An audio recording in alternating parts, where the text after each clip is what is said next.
Mesdames, Messieurs, bonsoir. Le propriétaire de Bird Island, Guy Savy, a donné plus de détails sur les raisons pour lesquelles il a dû publier un avis dans le journal Seychelles Nation, un avis au cours duquel il a informé le public que pour des raisons d'hygiène, l'île devrait enterrer les œufs d'oiseaux que son personnel récupère dans les différentes zones de l'île. Une décision sur laquelle M. Savy s'est dit mal à l'aise. Les endroits sur Bird Island où les œufs d'oiseaux sont collectés comprennent la piste d'atterrissage, les plages, les maisons des travailleurs ainsi que sur les sentiers. Dans l'annonce, l'hôtel Bird Island a invité les habitants de l'île à manger les œufs, même s'il a déclaré de ne pas savoir si cela était légal ou réalisable. À l'occasion de la Journée mondiale de l'environnement aujourd'hui, le ministère de l'Agriculture, du Changement climatique et de l'Environnement a organisé une exposition d'une journée, une exposition qui a réuni la majorité de ses partenaires du domaine de l'environnement. L'activité visait à donner aux enfants et aux membres du public autant d'informations que possible sur les événements liés à l'environnement. Les membres du public ont approfondi leur connaissance sur l'histoire du parti United Seychelles maintenant que le parti a monté une exposition permanente à côté du monument Zomlib situé près du Maison du Peuple. L'exposition a été lancée hier dans le cadre des activités pour commémorer le 60e anniversaire du parti. Le chef du parti, qui est candidat à l'élection présidentielle, Patrick Hermini, a déclaré que l'exposition présente l'histoire et comment, en tant que nation, nous devrons apprécier notre histoire. L'Agence de protection sociale se dit préoccupée par le nombre de personnes en âge de travailler qui sollicitent des prestations d'assistance sociale. Reportage.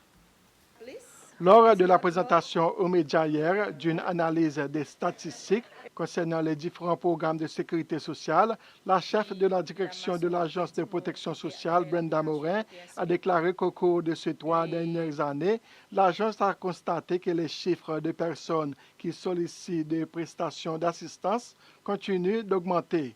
L'agence a également déclaré que les femmes demeurent le groupe le plus important de personnes qui continuent à faire des demandes d'aide sociale.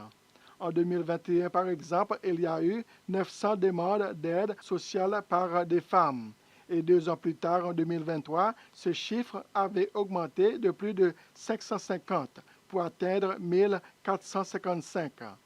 Le nombre d'hommes ayant demandé l'aide de l'Agence de protection sociale avait également augmenté. Ce chiffre était passé de 378 en 2021 pour atteindre 548 en 2023. Et ces hommes avaient sollicité l'aide sociale principalement pour des raisons médicales. L'Académie du tourisme des Seychelles restera là où elle est actuellement. Et les cours offerts dans cet établissement se poursuivront également. C'est le vice-président Ahmed Afif qui a donné ces informations aux députés lors d'une question privée à l'Assemblée nationale ce matin. M. Afif répondait à la question du dirigeant de l'opposition, Sébastien Pillet, au nom du ministre des Affaires étrangères et du Tourisme, Sylvestre Radegon, qui participe au sommet Corée-Afrique en Corée du Sud. Et puis, le ministre des Transports, Anthony Desjacques, indique qu'un projet de loi sera déposé dans quelques semaines à l'Assemblée nationale sur la restructuration de l'autorité séchelloise de l'aviation civile, la SIA. On s'attend à ce que la SIA reste l'organisme qui réglemente et supervise les activités de l'aviation civile, comme le stipule l'Organisation de l'aviation civile internationale.